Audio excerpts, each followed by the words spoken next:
કૃષ્ણાય વાસુદેવાય હરે પરમાત્મને પ્રણતઃ ક્લેશનાશાય ગોવિંદાય નમો નમઃ. અધ્યાય 14. વૃત્રાસુરનું પૂર્વચરિત્ર. રાજા પરીક્ષિતે પૂછ્યું, હે બ્રહ્મન, વૃત્રાસુરનો સ્વભાવ તો જાણે રજોગુણી અને તમોગુણી હતો. તે દેવોને પીડા આપીને પાપ પણ કરતો જ હતો. આવી સ્થિતિમાં ભગવાન શ્રીનારાયણના ચરણોમાં તેની સુદૃઢ ભક્તિ કેવી રીતે થઈ?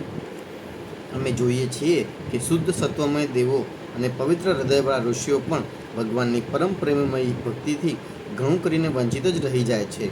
સાચે જ ભગવાનની ભક્તિ ઘણી દુર્લભ છે. હે ભગવાન, આ જગતના પ્રાણીઓ પૃથ્વીના રજકણો જેટલા જ અસંખ્ય છે. તેમાંના મનુષ્યો વગેરે કેટલાક શ્રેષ્ઠ જીવો જ પોતાના કલ્યાણ માટેની કોશિશ કરે છે. હે બ્રહ્મન, એમાં પણ સંસારમાંથી મુક્તિ ઈચ્છનારાઓ તો વિરલ જ હોય છે, અને મોક્ષ ઈચ્છનારા હજારોમાંથી મુક્તિ કે સિદ્ધિ લાભ તો કોઈક જ મેળવવા પામે છે. હે મહામુનિ, કરોડો સિદ્ધ અને મુક્ત મનુષ્યોમાં પણ એવા શાંતચિત્ત મહાપુરુષ મળવા એ તો ઘણું જ મુશ્કેલ છે કે જેઓ એકમાત્ર ભગવાનમાં પરાયણ હોય. આવી સ્થિતિમાં તે વૃત્રાસુર કે જે ઘણા બધા લોકોને પીડતો હતો અને મહાન પાપી હતો, એવો તે ભયંકર યુદ્ધના પ્રસંગે પોતાની વૃત્તિઓને ભગવાન શ્રી કૃષ્ણમાં આટલી દ્રઢતાથી જોડી શક્યો તેનું શું કારણ? હે પ્રભુ, આ બાબતમાં અમને ઘણો સંદેહ છે અને સાંભળવાનું ઘણું કુતૂહલ પણ છે. કહો, વૃત્રાસુરનું બળ પૌરુષ કેટલું મહાન હતું કે તેણે યુદ્ધભૂમિમાં દેવરાજ ઇન્દ્રને પણ સંતુષ્ટ કરી દીધા. સુતજી કહે છે, હે શૌનકાદિ ઋષિજનો, ભગવાન શુકદેવજીએ પરમ શ્રદ્ધાળુ રાજશ્રી પરીક્ષિતનો આ શ્રેષ્ઠ પ્રશ્ન સાંભળીને તેમનું અભિનંદન કરતા આ વાત કહી. શ્રી શુકદેવજીએ કહ્યું, હે રાજન, તમે સાવધાન થઈને આ ઇતિહાસ સાંભળો. મેં આ ઇતિહાસ પોતાના પિતા વ્યાસજી, દેવર્ષિ નારદ અને મહર્ષિ દેવલના મુખેથી પણ વિધિપૂર્વક સાંભળ્યો છે. પ્રાચીન કાળની વાત છે. સુરસેન દેશમાં ચક્રવર્તી સમ્રાટ ચિત્રકેતુ મહારાજ રાજ્ય કરતા હતા. તેમના રાજ્યમાં સ્વયં પૃથ્વી જ પ્રજાની ઈચ્છા અનુસાર અન્નરસ આપતી રહેતી હતી. તેમને 1 કરોડ રાણીઓ હતી અને તેઓ સ્વયં સંતાન ઉત્પન્ન કરવા સમર્થ પણ હતા, પરંતુ તેમને તે રાણીઓ પૈકીની કોઈના પણ ગર્ભથી કોઈ સંતાન થયું નહીં. આમ તો મહારાજ ચિત્રકેતુને કોઈ વાતની કમી ન હતી. સુંદરતા, ઉદારતા, યૌવન, કુલીનતા, વિદ્યા, ઐશ્વર્ય, સંપત્તિ વગેરે બધા જ ગુણોથી તેઓ સંપન્ન હતા. આમ છતાં તેમની પત્નીઓ નિસંતાન હતી, તેથી તેમને ભારે ચિંતા રહેતી હતી. તેઓ સમસ્ત પૃથ્વીના સંપૂર્ણ ચક્રવર્તી સમ્રાટ હતા. ઘણી બધી સુંદર રાણીઓ હતી તથા સમગ્ર પૃથ્વી તેમને વશ હતી. બધા પ્રકારની સંપત્તિઓ તેમની સેવામાં ઉપસ્થિત હતી, પરંતુ તે બધી વસ્તુઓ તેમને સુખી કરી શકી નહીં. એક દિવસ શાપ અને વરદાન આપવામાં સમર્થ અંગિરા ઋષિ વિભિન્ન લોકોમાં સ્વચ્છંદપણે વિચરણ કરતાં કરતાં રાજા ચિત્રકેતુના મહેલમાં જઈ પહોંચ્યા. રાજાએ આદરપૂર્વક ઊભા થઈને અર્ધ્ય વગેરે તેમની વિધિપૂર્વક પૂજા કરી. આતિથ્ય સત્કાર સંપન્ન થયા પછી અંગિરા ઋષિ જ્યારે આસન પર આરામપૂર્વક વિરાજમાન થયા, ત્યારે રાજા ચિત્રકેતુ પણ તેમની પાસે જ શાંત ભાવે બેઠા. મહારાજ મહર્ષિ અંગિરાએ જ્યારે જોયું કે આ રાજા ઘણો વિનયી છે અને મારી પાસે જમીન પર બેસીને મારી ભક્તિ કરી રહ્યો છે, ત્યારે તેમણે ચિત્રકેતુને સંબોધીને તેને આદરમાન આપતા આ પ્રમાણે કહ્યું, હે રાજન, તમે પોતાની પ્રકૃતિઓ, ગુરુ, મંત્રીઓ, રાષ્ટ્ર, દુર્ગ, કોષ, ધનરાશિ, સૈન્ય અને મિત્રો સહિત કુશળક્ષેમ તો છો ને? જેમ જીવ મહતત્વો વગેરે 7 આવરણોથી ઘેરાયેલો હોય, તેવી જ રીતે રાજા પણ આ 7 પ્રકૃતિઓથી ઘેરાયેલો રહે છે. તે બધાની કુશળતાથી રાજા કુશળ હોય છે. હે નરેન્દ્ર, જેમ રાજા પોતાની ઉપર જણાવી તે પ્રકૃતિઓ અનુકૂળ રહે તો જ રાજ્ય સુખ ભોગવી શકે છે, તેવી જ રીતે પ્રકૃતિઓ પણ પોતાના રક્ષણની જવાબદારી રાજા પર છોડીને સુખ અને સમૃદ્ધિનો લાભ લઈ શકે છે. હે રાજન, તમારી રાણીઓ, પ્રજા, મંત્રીઓ, સલાહકારો, સેવકો, વેપારી શેઠિયાઓ, અમાત્ય, દિવાન, નગરવાસીઓ, દેશવાસીઓ, મંડલેશ્વર રાજાઓ અને પુત્રો તમારા વશમાં તો છે ને? સાચું તો એ છે કે જેનું મન પોતાના વશમાં છે તેને આ બધાએ વશમાં હોય છે. એટલું જ નહીં, બધા જ લોક અને લોકપાણો પણ અત્યંત સાવધાનીપૂર્વક તેને ભેટ સોગાદ આપીને તેની પ્રસન્નતા ઈચ્છતા હોય છે. પરંતુ હું જોઉં છું કે તમે સ્વયં સંતુષ્ટ નથી. તમારી કોઈ કામના અધૂરી રહી છે. તમારા ચહેરા પર કોઈ આંતરિક ચિંતાના ચિહ્ન દેખાઈ રહ્યા છે. તમારા આ અસંતોષનું કારણ કોઈ અન્ય છે કે પછી સ્વયં તમે જ છો? હે પરીક્ષિત, મહર્ષિ અંગિરા એ જાણતા જ હતા કે રાજાના મનમાં કઈ ચિંતા છે, તો પણ તેમણે ચિંતા વિશે રાજાને અનેક પ્રશ્નો પૂછ્યા. ચિત્રકેતુને સંતાનની કામના હતી, તેથી મહર્ષિના પૂછવાથી તેમણે વિનયપૂર્વક જણાવ્યું, હે ભગવાન, જે યોગીઓના તપ, જ્ઞાન, ધારણા, ધ્યાન અને સમાધિ વડે તમામ પાપો નષ્ટ થઈ ચૂક્યા છે, તેમના માટે પ્રાણીઓની બાહ્ય કે આંતરિક કઈ વસ્તુ એવી છે કે જેને તેઓ જાણતા ન હોય? આમ હોવા છતાં પણ જ્યારે તમે સર્વ કાંઈ જાણતા હોવા છતાંય મને મારા મનની ચિંતા પૂછી રહ્યા છો, ત્યારે હું તમારી આજ્ઞા અને પ્રેરણાથી પોતાની ચિંતા તમારા ચરણોમાં રજૂ કરું છું. મને પૃથ્વીનું સામ્રાજ્ય, ઐશ્વર્ય અને સંપત્તિઓ મળેલા છે કે જે મેળવવા લોકપાલો પણ ઈચ્છતા હોય છે, પરંતુ મારે સંતાન નહીં હોવાને કારણે મને આ સુખ ભોગોથી જરા જેટલી પણ શાંતિ મળતી નથી. જેમ કે ભૂખ્યા તરસ્યા પ્રાણીને અન્ન જળ સિવાય અન્ય કશા ભોગોથી તે મળતી નથી. હે મહાભાગ, હું તો આ કારણે દુઃખી જ છું. બલકે પિંડદાન નહીં મળવાની આશંકાને લીધે મારા પિતૃઓ પણ દુઃખી થઈ રહ્યા છે. હવે તમે અમને સંતાન પ્રાપ્તિ થાય તેવું કરીને પરલોકમાં પ્રાપ્ત થનારા ઘોર નરકમાંથી ઉગારો અને એવી વ્યવસ્થા કરો કે જેથી હું આ લોક અને પરલોકના બધા દુઃખોમાંથી છુટકારો મેળવી શકું. શ્રી સુખદેવજી કહે છે, હે પરીક્ષિત, જ્યારે રાજા ચિત્રકેતુએ આ પ્રમાણે પ્રાર્થના કરી ત્યારે સર્વસમર્થ અને પરમ કૃપાળુ બ્રહ્મપુત્ર ભગવાન અંગિરાએ ત્વષ્ટા દેવતાને યોગ્ય ચરુ બનાવ્યો અને તેનાથી તેમનું યજન કર્યું. હે પરીક્ષિત, રાજા ચિત્રકેતુની રાણીઓમાં સૌથી મોટા અને સદ્ગુણશાળી મહારાણી કૃતદ્યુતિ હતા. મહર્ષિ અંગિરાએ યજ્ઞનો અવશેષ પ્રસાદ તેમને જ આપ્યો અને રાજા ચિત્રકેતુને કહ્યું, હે રાજન, તમારી પત્નીના ગર્ભથી એક પુત્ર થશે જે તમને હર્ષ અને શોક બંને આપશે. આમ કહીને અંગિરા ઋષિ ચાલ્યા ગયા. યજ્ઞનો તે અવશેષ પ્રસાદ આરોગવાથી મહારાણી કૃતદ્યુતિએ મહારાજ ચિત્રકેતુથી ગર્ભ ધારણ કર્યો, જેમ કૃતિકાએ પોતાના ગર્ભમાં અગ્નિકુમારને ધારણ કર્યો હતો. હે રાજન, સુરશન દેશના રાજા ચિત્રકેતુના તેજથી કૃતદ્યુતિને ગર્ભ શુક્લ પક્ષના ચંદ્રમાની જેમ દિવસે દિવસે ક્રમશઃ વૃદ્ધિ પામવા લાગ્યો. ત્યારબાદ યોગ્ય સમય આવ્યેથી મહારાણી કૃતદ્યુતિના ગર્ભથી એક સુંદર પુત્રનો જન્મ થયો. તેના જન્મના સમાચાર સાંભળીને સુરસેન દેશની પ્રજા અત્યંત આનંદિત થઈ. સમ્રાટ ચિત્રકેતુ તો અત્યંત હર્ષ પામ્યા. તેઓ સ્નાન કરીને પવિત્ર થયા. પછી વસ્ત્રાભૂષણોથી સુસજ્જિત થઈને બ્રાહ્મણો પાસે સ્વસ્તિ વાચન કરાવ્યું અને આશીર્વાદ મેળવીને પુત્રના જાતકર્મ સંસ્કાર કરાવ્યા. તેમણે તે બ્રાહ્મણોને સોનું, ચાંદી, વસ્ત્રો, આભૂષણો, ગામો, ઘોડા, હાથી અને 6 અબજ ગાયોનું દાન કર્યું. ઉદાર શિરોમણી રાજા ચિત્રકેતુએ પુત્રના ધન, યશ અને આયુષ્યની વૃદ્ધિ માટે બીજા લોકોને પણ મોં માગી વસ્તુઓ આપી. બરાબર એવી જ રીતે કે જેમ મેઘ બધા જ જીવોનો મનોરથ પૂરો કરે છે. જો કોઈ કંગાળ મનુષ્યને ઘણી મુશ્કેલીએ થોડું ધન મળે છે તો તેની તેમાં આસક્તિ થઈ જાય છે, તેવી જ રીતે ઘણી મુશ્કેલીએ પ્રાપ્ત થયેલા તે પુત્રમાં રાજશ્રી ચિત્રકેતુનું સ્નેહબંધન દિવસે દિવસે દ્રઢ થવા લાગ્યું. માતા કૃતદ્યુતિને પણ પોતાના પુત્ર પર મોહને કારણે ઘણો જ પ્રેમ હતો, પરંતુ તેમની શૌક્ય રાણીઓના મનમાં પોતાની અપૂર્ણ પુત્ર કામનાથી વિશેષ ઈર્ષ્યા થવા લાગી. દરરોજ બાળકની લાડપ્યાર કરતી રહેવાને કારણે બાળકની માતા કૃતદ્યુતિમાં જેટલો પ્રેમ સમ્રાટ ચિત્રકેતુનો હતો તેટલો બીજી રાણીઓમાં રહ્યો નહીં. આ પ્રમાણે એક તો તે રાણીઓ પોતાને સંતાન નહીં હોવાને કારણે દુઃખી જ હતી અને બીજું રાજા ચિત્રકેતુએ તેમની ઉપેક્ષા કરી, તેથી તેઓ ઈર્ષ્યાવશ પોતાને ધિક્કારવા લાગી અને મનોમન બળવા લાગી. તે રાણીઓ પરસ્પર કહેતી હતી, અરે બહેનો, પુત્રહીન સ્ત્રી મહા અભાગણી હોય છે. પુત્રવાળી શોક્યો તો તેનો દાસીની જેમ તિરસ્કાર કરે છે. બીજું તો ઠીક, સ્વયં પતિદેવ જ તેને પત્ની તરીકે માનતા નથી. સાચે જ પુત્રહીન સ્ત્રી ધિક્કારને પાત્ર છે. અરે દાસીઓને તો શું દુઃખ, તેઓ તો પોતાના સ્વામીની સેવા કરીને નિરંતર સન્માન મેળવતી રહે છે, પરંતુ આપણે અભાગણીઓ તો અત્યારે એમના કરતાં પણ બદતર જીવીએ છીએ અને દાસીઓની પણ દાસીની જેમ વારંવાર તિરસ્કાર પામતી રહીએ છીએ.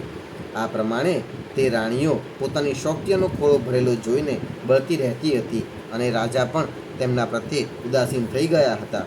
પરિણામે તેમના મનમાં કૃતધ્યુતિ પ્રત્યે ઘણો વધારે દ્વેષ થઈ ગયો. દ્વેષને કારણે રાણીઓની બુદ્ધિ નષ્ટ થઈ ગઈ, તેમના ચિત્તમાં ક્રૂરતા વ્યાપી ગઈ. તેમનાથી પોતાના પતિનો પુત્ર પ્રેમ સહન થયો નહીં, તેથી તેમણે દ્વેષપૂર્વક નાનકડા રાજકુમારને ઝેર આપ્યું.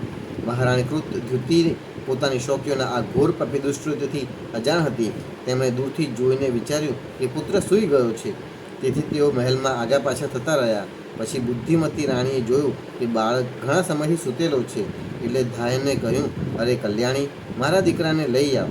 ધાય સૂતેલા બાળક પાસે ગઈ અને જોયું તો અહીં આંખોની પૂતળીઓ ઊંધી વળી ગઈ છે. પ્રાણ, ઇન્દ્રિયો અને જીવાત્માએ પણ એના શરીરમાંથી વિદાય લઈ લીધી છે. આ જોતાં જ અરે રે હાય, હું મારી ગઈ કહેતી તે ધરતી પર ઢળી પડી. પોતાના બંને હાથે છાતી કૂટતી અત્યંત આર્ત સ્વરે આક્રંદ કરતી ધાયનું રુદન સાંભળીને મહારાણી કૃતધ્યુતિ ઝડપથી પોતાના પુત્રના શયનખંડમાં પહોંચી ગયા અને તેમણે જોયું કે મારો નાનકડો દીકરો અચાનક જ મૃત્યુ પામ્યો છે અને તેથી તેઓ અત્યંત શોકને કારણે મૂર્છિત થઈને ધરતી પર ઢળી પડ્યા. તેમના માથાના વાળ વિખરાઈ ગયા અને શરીર પરના વસ્ત્રો અસ્તવ્યસ્ત થઈ ગયા. ત્યારબાદ મહારાણીનું રુદન સાંભળીને રાણીવાસના બધા જ સ્ત્રી પુરુષો ત્યાં દોડી આવ્યા અને સહાનુભૂતિથી અત્યંત દુઃખી થઈને રડવા લાગ્યા. પેલી હથિયારી રાણીઓ પણ ત્યાં આવીને ખોટે ખોટું રડીને ઢોંગ કરવા લાગી. રાજા ચિત્રકેતુને જ્યારે ખબર પડી કે મારા પુત્રનું અકારણ જ મૃત્યુ થઈ ગયું છે, ત્યારે અત્યંત સ્નેહને કારણે શોકના આવેગથી તેમની આંખો આગળ અંધકાર છવાઈ ગયો. તેઓ પોતાના મંત્રીઓ અને બ્રાહ્મણોને સાથે રસ્તામાં પડતા આખડતા ધીરે ધીરે બાળક પાસે પહોંચ્યા અને મૂર્છિત થઈને તેના પગ પાસે ફસકાઈ પડ્યા. તેમના વાળ અને વસ્ત્રો અહીં તહીં વિખરાઈ ગયા. તેઓ લાંબા લાંબા શ્વાસ લેવા લાગ્યા અને આંસુઓની અધિકતાને લીધે તેમનું ગળું રૂંધાઈ ગયું અને તેઓ કશું પણ બોલી શક્યા નહીં. રાણી કૃતધ્યુતિ પોતાના પ્રાણપ્રિય પતિને અત્યંત શોક વિહ્વળ થયેલા અને એકના એક નાનકડા પુત્રને મૃત્યુ પામેલું જોઈને અનેક પ્રકારે વિલાપ કરવા લાગ્યા. તેમનું આ દુઃખ જોઈને મંત્રીઓ વગેરે બધા ઉપસ્થિત થયેલા મનુષ્યો શોકગ્રસ્ત થઈ ગયા. મહારાણીની આંખોમાંથી એટલા આંસુ વહી રહ્યા હતા કે તેઓ પોતાની આંખોના કાજળથી કેસર અને ચંદનથી લેપ કરેલા વક્ષસ્થળને ભીંજવવા લાગ્યા.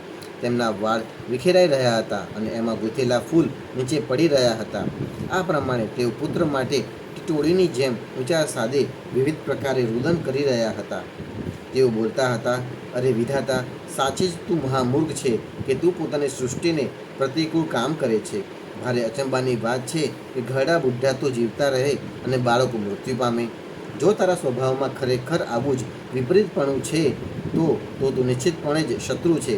સંસારમાં પ્રાણીઓના જીવન મરણનો કોઈ ક્રમ ન જળવાય તો તેઓ પોતાના પ્રારબ્ધ અનુસાર જન્મતા અને મરતા રહેશે, અને તો પછી તારી જરૂર શી છે? તે સગા સંબંધીઓમાં સ્નેહનું બંધન તો એ માટે જ નાખી રાખ્યું છે કે તેઓ તારી સૃષ્ટિની વૃદ્ધિ કરે, પરંતુ તું આ પ્રમાણે બાળકોને મારીને તો પોતાનું જ કર્યું કારવ્યું પોતાના હાથે નષ્ટ કરી રહ્યો છે. પછી તેઓ પોતાના મરેલા પુત્ર તરફ જોઈને કહેવા લાગ્યા, બેટા, હું તારા વિના અનાથ અને દીન થઈ રહી છું. મને છોડીને આ પ્રમાણે ચાલ્યા જવું તારે માટે યોગ્ય નથી.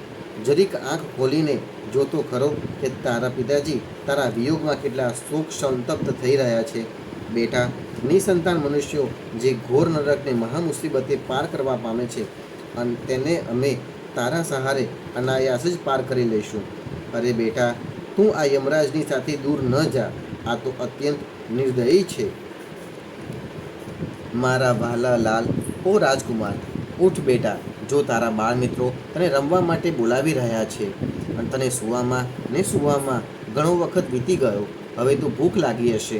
ઉઠ, કંઈક ખાઈ લે. બીજું કંઈ નહીં તો મારું દૂધ જ પી લે અને પોતાના સ્વજનો સંબંધીઓ એવા અમારા સૌનો શોક દૂર કર. વહાલા લાલ, આજે હું તારા મુખારવિંદ પર તે ભલું ભોળું સ્મિત અને આનંદપૂર્ણ દ્રષ્ટિ જોતી નથી. હું ઘણી અભાગણી છું. અરે રે હાય, હજી પણ મને તારી સુમધુર કાલી ગલી બોલી સંભળાતી નથી. શું સાચે સાચ જ નિષ્ઠુર યમરાજ તને તે પરલોકમાં લઈ ગયો છે કે જ્યાંથી ફરી કોઈ પાછું વળીને આવતું નથી? શ્રી સુખદેવજી કહે છે, હે પરીક્ષિત, જ્યારે સમ્રાટ ચિત્રકેતુએ જોયું કે મહારાણી પોતાના મરેલા પુત્ર માટે આવી રીતે અનેક પ્રકારે વિલાપ કરી રહ્યા છે, ત્યારે તેઓ શોકથી અત્યંત સંતપ્ત થઈને ધ્રુસકે ધ્રુસકે રડવા લાગ્યા. રાજા અને રાણી આ પ્રમાણે વિલાપ કરતા હતા, તેથી તેમના અનુચર સ્ત્રી પુરુષો પણ દુઃખી થઈને રડવા લાગ્યા. આ પ્રમાણે આખું એ નગર શોકથી બેહોશ જેવું થઈ ગયું. હે રાજન, મહર્ષિ અંગિરાજી અને દેવર્ષિ નારદજીએ જોયું કે રાજા ચિત્રકેતુ પુત્રના શોકને કારણે ચેતનાહીન થઈ રહ્યા છે, તેમને સમજાવનાર પણ કોઈ નથી, ત્યારે તે બંને ત્યાં આવી પહોંચ્યા. અધ્યાય 15. અંગિરા ઋષિ અને નારદજીનો ચિત્રકેતુને ઉપદેશ. શ્રી સુખદેવજી કહે છે, હે પરીક્ષિત, શોકગ્રસ્ત થયેલા રાજા ચિત્રકેતુ પોતાના મૃત્યુ પામેલા પુત્રની પાસે શબવત પડેલા હતા, ત્યારે ત્યાં આવેલા મહર્ષિ અંગિરા અને દેવર્ષિ નારદજી તેમને સુંદર સુંદર ઉક્તિઓથી સમજાવવા લાગ્યા. હે રાજેન્દ્ર, જેના માટે તમે આટલો શોક કરી રહ્યા છો, તે આ જન્મમાં અને તેના પહેલાંના જન્મોમાં તમારો કોણ હતો, તેના તમે કોણ હતા, અને આવનારા જન્મોમાં પણ તેની સાથે તમારો શો સંબંધ હશે? જેમ જળના વેગને લીધે રેતીના કણ એકબીજા સાથે જોડાય છે અને છૂટા પડે છે, તેવી જ રીતે સમયના પ્રવાહમાં પ્રાણીઓનું પણ મળવું અને છૂટા પડવું બનતું જ રહે છે. હે રાજન, જેમ એક બીજમાંથી બીજા બીજ ઉત્પન્ન થાય છે અને નાશ પામે છે, તેવી જ રીતે ભગવાનની માયાથી પ્રેરિત થઈને પ્રાણીઓમાંથી બીજા પ્રાણીઓ ઉત્પન્ન થાય છે અને નષ્ટ થઈ જાય છે. હે રાજન, અમે, તમે અને આપણી સાથે આ જગતમાં જેટલા પણ પ્રાણીઓ વિદ્યમાન છે, તે બધા પોતાના જન્મ પહેલાં ન હતા અને મૃત્યુ પછી હશે નહીં. તેનાથી સિદ્ધ થાય છે કે આ સમયે પણ તેમનું અસ્તિત્વ નથી, કારણ કે સત્ય વસ્તુ તો હર હંમેશ એક સરખી જ હોય છે. ભગવાન જ સમસ્ત પ્રાણીઓના અધિપતિ છે. એમનામાં જન્મ, મૃત્યુ વગેરે વિકારો બિલકુલ નથી. નથી તેમને કશાની ઈચ્છા કે નથી અપેક્ષા. તેઓ આપોઆપ જ પરતંત્ર પ્રાણીઓની સૃષ્ટિ રચે છે અને તેમના થકી અન્ય પ્રાણીઓની રચના, તેમનું પાલન અને તેમનો સંહાર કરે છે. બરાબર એવી જ રીતે કે જેમ બાળકો ઘર વખરી, રમવાના રમકડા વગેરે બનાવે છે અને તોડી પણ નાખે છે. હે રાજન, જેમ એક બીજમાંથી બીજું બીજ ઉત્પન્ન થાય છે, તેવી જ રીતે પિતાના દેહ વડે માતાના દેહમાંથી પુત્રનો દેહ ઉત્પન્ન થાય છે. જે રીતે માટીના ઘડામાં ઘડો ફૂટી જાય તો પણ તેનો મૂળ પદાર્થ એટલે કે માટી શાશ્વત રહે છે, આકાર જ નષ્ટ થાય છે, તે જ પ્રમાણે જીવ જે દેહી છે તે શાશ્વત છે અને શરીર નાશવાન છે. હે રાજન, જેમ એક જ માટીરૂપ વસ્તુમાં ઘડાપણું વગેરે જાતિ લક્ષણો અને ઘડો વગેરે વ્યક્તિ લક્ષણો એવું વિભાજન એ કેવળ કલ્પના માત્ર છે, તેવી જ રીતે દેહી અને દેહનું આ વિભાજન પણ અનાદિ છે અને તે અવિદ્યાને કારણે કલ્પિત છે. શ્રી સુખદેવજી કહે છે, હે રાજન, જ્યારે મહર્ષિ અંગિરા અને દેવર્ષિ નારદજીએ રાજા ચિત્રકેતુને આ પ્રમાણે સમજાવ્યા, ત્યારે તેમણે થોડુંક ધૈર્ય ધારણ કરીને શોકથી કરમાયેલું મુખ હાથથી લૂછ્યું અને તેમને કહ્યું, તમે બંને પરમ જ્ઞાની અને મહાનોમાં પણ મહાન જણાવો છો, તથા પોતાને અવધૂત વેશમાં છુપાવીને અહીં પધાર્યા છો. તમે બંને કોણ છો તે કૃપા કરીને બતાવો. હું જાણું છું કે ભગવાનના પ્રિય ઘણા બધા બ્રહ્મવેત્તાઓ મારા જેવા વિષયાસક્ત પ્રાણીઓને, જીવોને ઉપદેશ કરવા સારું ઉન્મત્તના જેવો વેશ બનાવીને પૃથ્વી પર સ્વચ્છંદપણે વિચરણ કરતા રહે છે. સનતકુમાર, નારદ, ભૃગુ, અંગિરા, દેવલ, અસિત,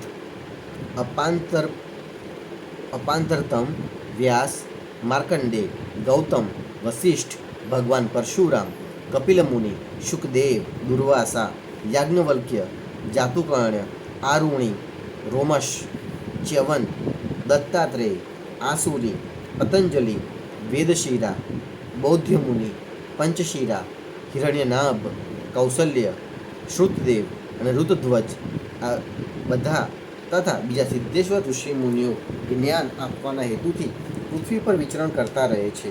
હે સ્વામીઓ, હું વિષય ભોગોમાં ફસાયેલો મૂઢ બુદ્ધિ અને ગ્રામ્ય પશુ છું અને અજ્ઞાનના ઘોર અંધકારમાં ડૂબી રહ્યો છું. તમે બંને જ્ઞાનના દીપક વડે મને પ્રકાશિત કરો. મહર્ષિ અંગિરાએ કહ્યું, હે રાજન, જ્યારે તમે પુત્ર માટે કામના કરતા હતા ત્યારે મેં જ તમને પુત્ર આપ્યો હતો. હું અંગિરા છું. આ તમારી સામે ઊભા છે તેઓ સ્વયં બ્રહ્માજીના પુત્ર સર્વસમર્થ દેવર્ષિ નારદ છે. જ્યારે અમે જોયું કે તમે પુત્ર શોકને કારણે અજ્ઞાનના અત્યંત ગાઢ અંધકારમાં ડૂબતા જઈ રહ્યા છો, ત્યારે અમે વિચાર્યું કે તમે ભગવાનના ભક્ત છો અને શોક કરવાને યોગ્ય નથી. તેથી તમારા પર અનુગ્રહ કરવા માટે જ અમે બંને અહીં આવ્યા છીએ. હે રાજન, સાચું તો એ છે કે જે ભગવાનનો અને બ્રાહ્મણોનો ભક્ત હોય તેણે કોઈ પણ અવસ્થામાં શોક કરવો જોઈએ નહીં. જ્યારે પહેલ વહેલા હું તમારા ઘરે આવ્યો હતો તે સમયે જ મેં તમને પરમ જ્ઞાનનો ઉપદેશ આપ્યો હોત, પરંતુ મેં ત્યારે જોયું કે તમારા હૃદયમાં હમણાં તો પુત્રની ઉત્કટ કામના છે. તેથી તે સમયે મેં તમને જ્ઞાન નહીં આપતા પુત્ર જ આપ્યો. હવે તમે સ્વયં અનુભવ કરી રહ્યા છો કે પુત્રવાળાઓને કેટલું દુઃખ થાય છે. આ જ વાત પત્ની, ઘર, ધન, વિવિધ પ્રકારના ઐશ્વર્યો, સંપત્તિઓ, શબ્દ, રૂપ, રસ વગેરે વિષયો, રાજ્ય વૈભવ, પૃથ્વી, રાજ્ય, સેના, કોષ અને ખજાનો, સેવકો, અમાત્યો, સગા સંબંધીઓ, ઇષ્ટ મિત્રો બધા માટે છે, કારણ કે આ બધા જ અનિત્ય છે. એટલે જ તો હે શૂરસેન, આ બધા જ શોક, મોહ, ભય અને દુઃખના કારણ છે. મનને રીઝવવાના રમકડા છે.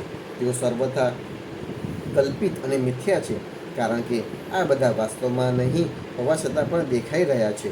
આ જ કારણે આ બધા એક ક્ષણે દેખાય છે ખરા, પણ બીજી ક્ષણે અદૃશ્ય લોપ થઈ જાય છે. આ બધા ગંધર્વ નગરી, સ્વપ્ન સૃષ્ટિ, જાદુ અને મનકલ્પિત વસ્તુઓ જેવા જ સર્વદા અસત્ય છે.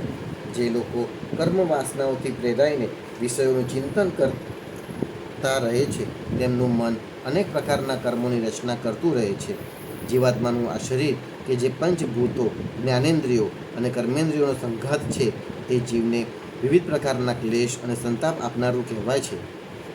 તેથી તમે વિષયોમાં ભટકતા પોતાના મનને રોકીને શાંત કરો, સ્વસ્થ કરો અને પછી તે મન વડે પોતાના વાસ્તવિક સ્વરૂપનો વિચાર કરો તથા આ દ્વૈતની ભ્રાંતિમાં નિત્યત્વની બુદ્ધિ ત્યજીને પરમ શાંતિ સ્વરૂપ પરમાત્મામાં સ્થિત થઈ જાઓ. દેવર્ષિ નારદે કહ્યું, હે રાજન, તમે મારી પાસેથી એકાગ્રચિત્ત થઈને આ મંત્ર ઉપનિષદ ગ્રહણ કરો. આને ધારણ કરવાથી 7 રાત્રિમાં જ તમને ભગવાન શ્રી શંકરશરણનું દર્શન થશે.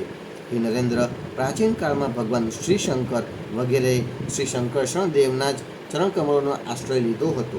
તેનાથી તેમણે દ્વૈતની ભ્રાંતિનો પરિત્યાગ કરી દીધો હતો અને તેમના એ મહિમાને પામ્યા હતા કે જેનાથી અધિક ઉત્તમ તો કોઈ છે જ નહીં. તેમના બરાબર પણ કોઈ નથી. તમે પણ ઘણી જલ્દીથી ભગવાનના તે પરમપદને પ્રાપ્ત કરી લેશો. અધ્યાય 16. ચિત્રકેતુનું વૈરાગ્ય તથા શ્રી શંકરશરણ દેવના દર્શન. શ્રી સુખદેવજી કહે છે, હે રાજન, ત્યાર પછી દેવર્ષિ નારદજીએ મૃત રાજકુમારના જીવાત્માને શોક વિહ્વળ સ્વજનોની સામે પ્રત્યક્ષ બોલાવીને કહ્યું, હે જીવાત્મા, તારું કલ્યાણ થાવ. જો તારા માતા પિતા, સુહૃદ સંબંધીઓ તારા વિયોગથી અત્યંત શોક વિહ્વળ થઈ રહ્યા છે. તેથી તું પોતાના શરીરમાં પાછો આવી જા અને બાકીનું આયુષ્ય પોતાના સગા સંબંધીઓની સાથે જ રહીને પ્રસાર કર. તું પોતાના પિતાએ આપેલા ભોગોને ભોગવ અને રાજ્ય સિંહાસન પર બેસ. જીવાત્માએ કહ્યું, હે દેવર્ષિ, હું પોતાના કર્મો અનુસાર દેવ, મનુષ્ય, તિર્યક વગેરે યોનિઓમાં કોણ જાણે કેટલાય જન્મોથી ભટકી રહ્યો છું. એ પૈકીના કયા જન્મોમાં આ લોકો મારા માતા પિતા થયા? જુદા જુદા જન્મોમાં બધા જ એકબીજાના ભાઈ ભાંડુ, નાતીલા, સગોત્ર, શત્રુ, મિત્ર, મધ્યસ્થી, ઉદાસીન અને દ્વેષી થતા રહે છે.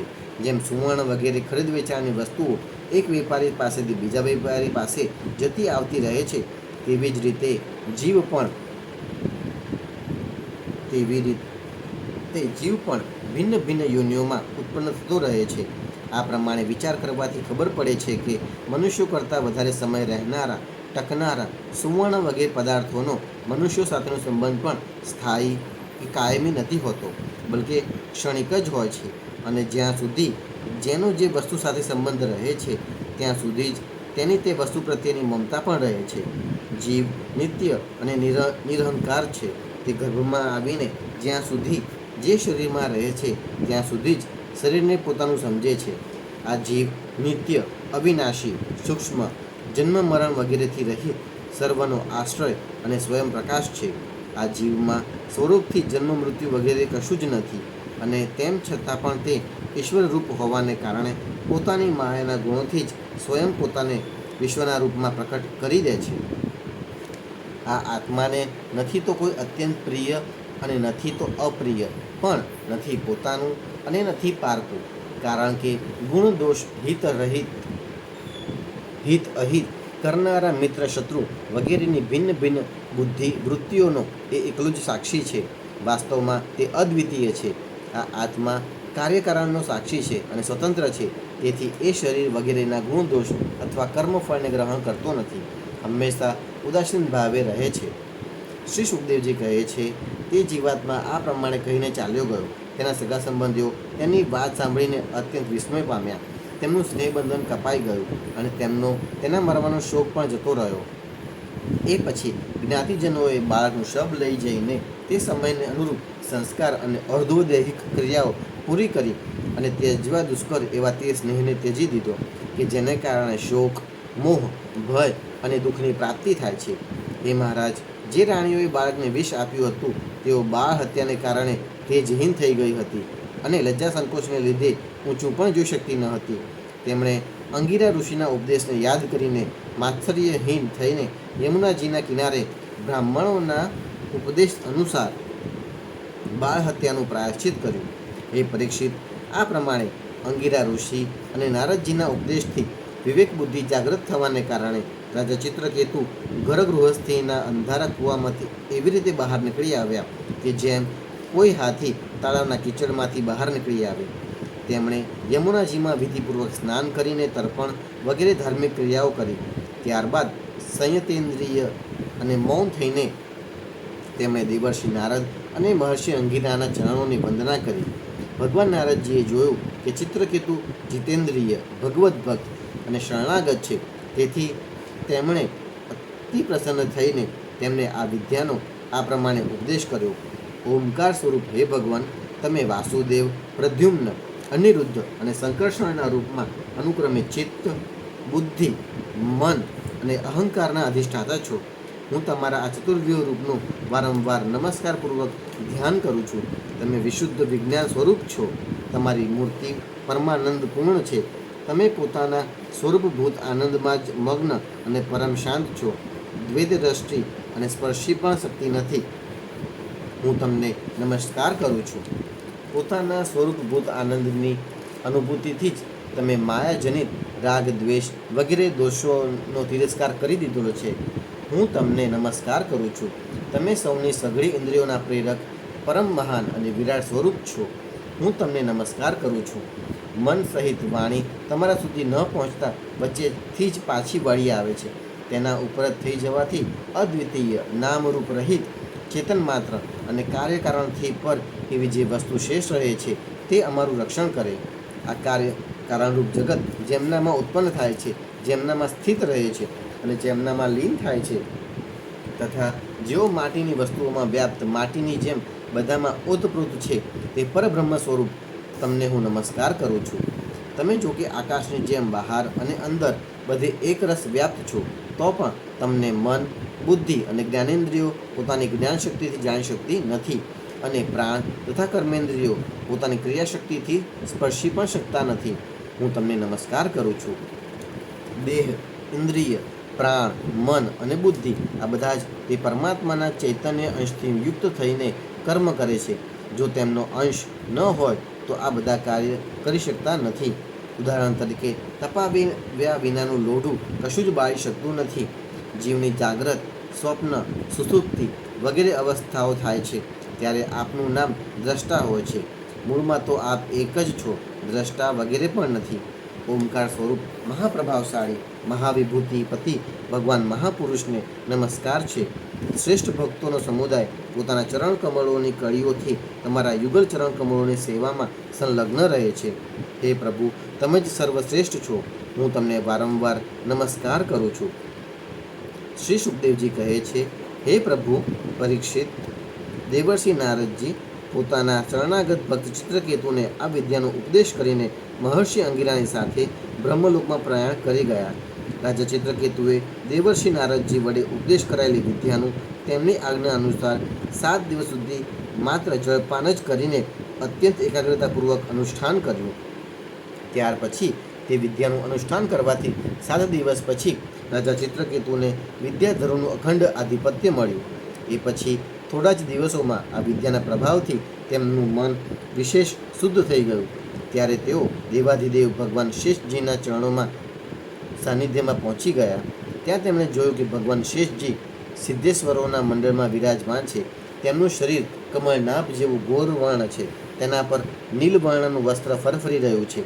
મસ્તક પર મુગટ, બાહુઓમાં બાજુબંધ, કમરમાં કંદોરો અને હાથના કાંડાઓમાં કડા વગેરે આભૂષણો ચમકી રહ્યા છે. આંખોમાં લાલાશ છે અને મુખ પર પ્રસન્નતા છવાઈ રહી છે. ભગવાન શેષજીનું દર્શન કરતાં જ રાજશ્રી ચિત્રકેતુના તમામ પાપ નાશ પામ્યા. તેમનું અંતઃકરણ સ્વચ્છ અને નિર્મળ થઈ ગયું. હૃદયમાં ભક્તિભાવનું પૂર ઉમટી આવ્યું. આંખોમાં પ્રેમના આંસુ છલકાઈ આવ્યા. શરીરનું એક એક રોમ ખીલી ઉઠ્યું. તેમણે આવી જ સ્થિતિમાં આદિ પુરુષ ભગવાન શેષજીને નમસ્કાર કર્યા. ત્યારે તેમની આંખોમાંથી પ્રેમના આંસુ ટપ ટપ પડી રહ્યા હતા. એનાથી ભગવાન શેષજીના ચરણ મૂકવાની પીઠિકા ભીંજાઈ ગઈ. પ્રેમના ઉદ્વેગને કારણે તેમના મુખેથી એક અક્ષર પણ નીકળી શક્યો નહીં. તેઓ ઠીક સમય સુધી ભગવાન શેષજીની કશી સ્તુતિ પણ કરી શક્યા નહીં. થોડી વાર પછી તેમને બોલવાની થોડીક શક્તિ પ્રાપ્ત થઈ. તેમણે વિવેક બુદ્ધિથી મનને સમાહિત સમધારણ કર્યું અને સમસ્ત ઇન્દ્રિયોની બાહ્ય વૃત્તિઓનો નિરોધ કર્યો. પછી જેમના સ્વરૂપનું પાંચરાત્ર વગેરે ભક્તિ શાસ્ત્રોમાં વર્ણન કરવામાં આવ્યું છે તે જગતગુરુની તેમણે આ પ્રમાણે સ્તુતિ કરી. ચિત્રકેતુ સ્તુતિ કરતા બોલ્યા, હે અજિત, જીતેન્દ્રિય અને સમદર્શી સાધુઓએ તમને જીતી લીધા છે. તમે જ પોતાના સૌંદર્ય, માધુર્ય, કારુણ્ય વગેરે ગુણોથી તેમને પોતાના વશમાં કરી લીધા છે. અહો, તમે ધન્ય છો, કારણ કે જેઓ નિષ્કામ ભાવે તમારી ભક્તિ કરે છે તેમને તમે કરુણાવશ થઈને સ્વયં પોતાને પણ અર્પણ કરી દો છો. હે ભગવાન, જગતની ઉત્પત્તિ, સ્થિતિ અને લય એ તમારા લીલા વિલાસ છે. વિશ્વ નિર્માતા બ્રહ્માજી વગેરે તમારા અંશના પણ અંશ છે. તો પણ તેઓ અલગ અલગ રીતે પોતાને જગતના કર્તા માનીને વૃથા પરસ્પર સ્પર્ધા કરે છે. નાનામાં નાના પરમાણુથી માંડીને મોટામાં મોટા મહત્ત્વ પર્યંતની તમામ વસ્તુઓના આદિમાં, મધ્યમાં અને અંતમાં તમે જ વિરાજમાન છો તથા સ્વયં તમે તે આદિ, મધ્ય અને અંતથી રહિત છો. કારણ કે કોઈપણ પદાર્થના આદિમાં અને અંતમાં જે વસ્તુ રહે છે તે જ મધ્યમાં રહે છે. આ બ્રહ્માંડ કોષ કે જે પૃથ્વી વગેરે એક પછી એક એવા 10 ગણા 7 આવરણોથી ઘેરાયેલો છે તે પોતાના જ જેવા બીજા કરોડો બ્રહ્માંડો સહિત તમારામાં એક પરમાણુની જેમ ઘૂમતો રહે છે. આ પ્રમાણે તમારી સીમાનો કોઈ અંત નથી. માટે તમે અનંત છો. જે પશુતુલ્ય મનુષ્યો માત્ર વિષય ભોગોની જ કામના કરે છે તેઓ તમારી ભક્તિ નહીં કરતા તમારા વિભૂતિ સ્વરૂપ ઇન્દ્ર વગેરે દેવતાઓની ઉપાસના કરે છે. હે પ્રભુ, જેમ રાજકુળનો નાશ થયા પછી તેના અનુયાયીઓની આજીવિકા પણ ચાલી જાય છે, તેવી જ રીતે શુદ્ર ઉપાસ્ય દેવોનો નાશ થઈ ગયા પછી તેમણે આપેલા ભોગો પણ નાશ પામે છે. હે પરમાત્મા, તમે જ્ઞાન સ્વરૂપ અને નિર્ગુણ છો. તેથી તમારા પ્રત્યે કરેલી સકામ ભાવના પણ અન્ય બીજા કર્મોની જેમ જન્મ મૃત્યુરૂપ ફળ આપનારી હોતી નથી. જેમ કે શેકેલા બીજમાંથી અંકુર ફૂટતા નથી. કારણ કે જીવને સુખ, દુઃખ વગેરે જે દ્વંદ્વો પ્રાપ્ત થાય છે તેઓ સત્વ વગેરે ગુણથી જ પ્રાપ્ત થાય છે, નિર્ગુણથી નહીં. હે અજિત, તમે જે સમયે ભાગવત ધર્મનો ઉપદેશ કર્યો હતો તે જ સમયે તમે બધાને જીતી લીધા છે. કારણ કે પોતાની પાસે કશો જ સંગ્રહ પરિગ્રહ નહીં રાખનારા, કોઈ પણ વસ્તુમાં અહંતા મમતા નહીં કરનારા આત્મારામ એવા સનકાદિ પરમ મુનિઓ પણ પરમ સામ્ય અને મોક્ષને પ્રાપ્ત કરવા માટે તે જ ભાગવત ધર્મનો આશ્રય લે છે. તે ભાગવત ધર્મ એટલો શુદ્ધ છે કે તેમાં સકામ ધર્મોના જેવી મનુષ્યોની એવી વિષમ બુદ્ધિ નથી હોતી કે આ હું છું, આ મારું છે, આ તું છે, આ તારું છે.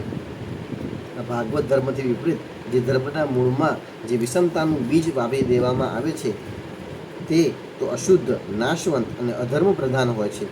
જે ધર્મમાં આ મારું છે, આ પારકું છે એવું રાગ દ્વેષ અર્થાત પરસ્પરમાં દ્રોહથી ભાવના થાય છે, તે ધર્મથી પોતાનું અથવા બીજાનું શું હિત થવાનું છે? જે કોઈ પણ જીવ સાથે દ્રોહ કરે છે તેના પર આપનો ભગવાનનો કોપ થાય છે, કારણ કે કોઈને પણ પીડા આપવી એ ધર્મ હોઈ શકે નહીં, તે તો અધર્મ જ છે.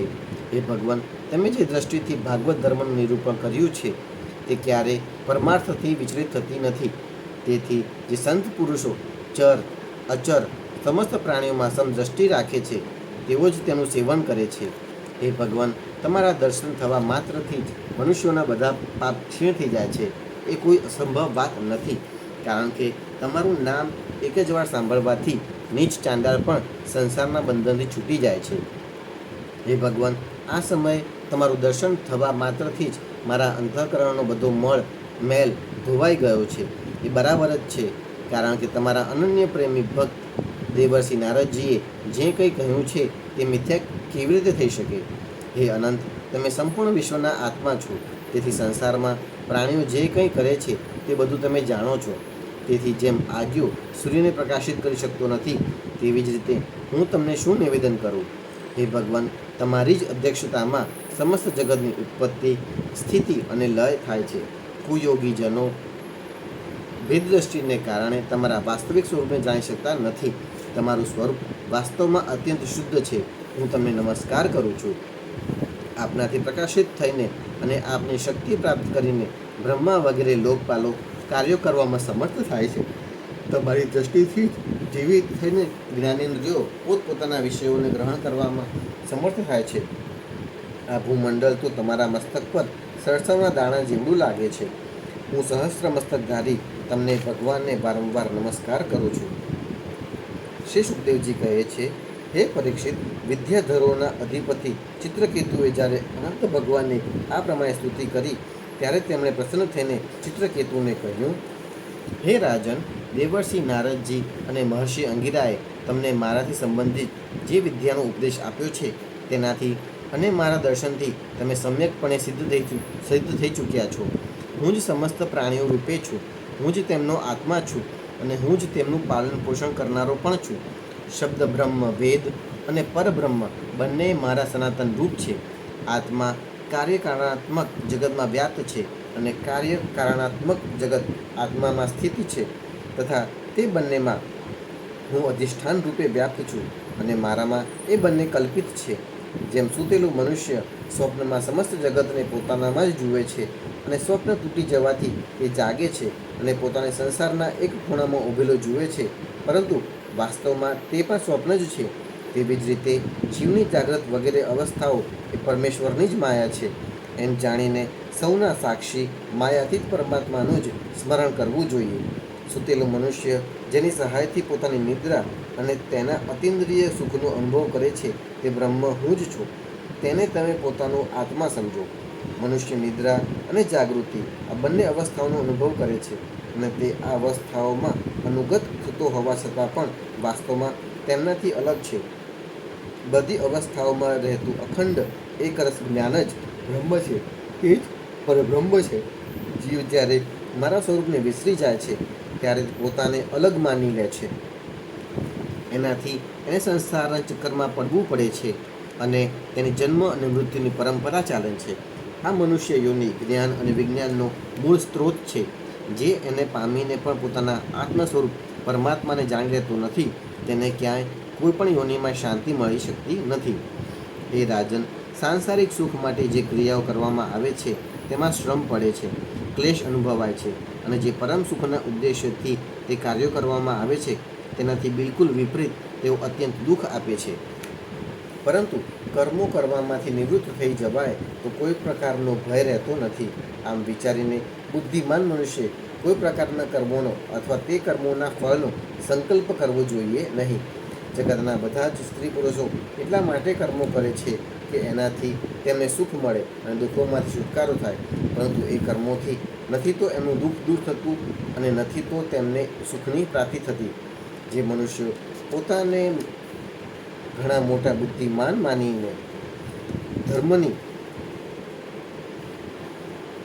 અને કર્મની જાળમાં ફસાયેલા છે તેમને વિપરીત ફળ મળે છે. આ વાત સમજી લેવી જોઈએ. સાથે સાથે એ પણ જાણી લેવું જોઈએ કે આત્માનું સ્વરૂપ અત્યંત સૂક્ષ્મ છે અને તે જાગ્રત, સ્વપ્ન, સુષુપ્તિ એ ત્રણેય અવસ્થાઓ અને તેના અભિમાનીઓ કરતાં વિલક્ષણ છે. આ જાણી લઈને આ લોકને જોવો અને સાંભળેલા પરલોકના વિષયભોગમાંથી વિવેક બુદ્ધિ વડે પોતે છુટકારો મેળવી લેવો અને જ્ઞાન તથા વિજ્ઞાનમાં જ સંતુષ્ટ રહીને મારા ભક્ત બની જવું. જે લોકો યોગ માર્ગનું તત્વ જાણવામાં નિપુણ છે તેમણે સમ્યકપણે સમજી લેવું જોઈએ કે જીવનો સૌથી મોટો સ્વાર્થ અને પરમાર્થ માત્ર આટલો જ છે કે તે બ્રહ્મ અને આત્માની એકતાનો અદ્વૈતનો અનુભવ કરી લે. એ રાજન, જો તમે મારા આ ઉપદેશને સાવધાન થઈને શ્રદ્ધાપૂર્વક ધારણ કરી લેશો તો જ્ઞાન વિજ્ઞાન સંપન્ન થઈને સત્વરે સિદ્ધ થઈ જશો. શ્રી સુખદેવજી કહે છે, હે રાજન, જગતગુરુ વિશ્વાત્મા ભગવાન શ્રી હરિ ચિત્રકેતુને આ પ્રમાણે સમજાવીને તેમની સામે જ ત્યાંથી અંતર્ધાન થઈ ગયા. કૃષ્ણાય વાસુદેવાય હરએ પરમાત્મને પ્રણતઃ ક્લેશનાશાય ગોવિંદાય નમો નમઃ.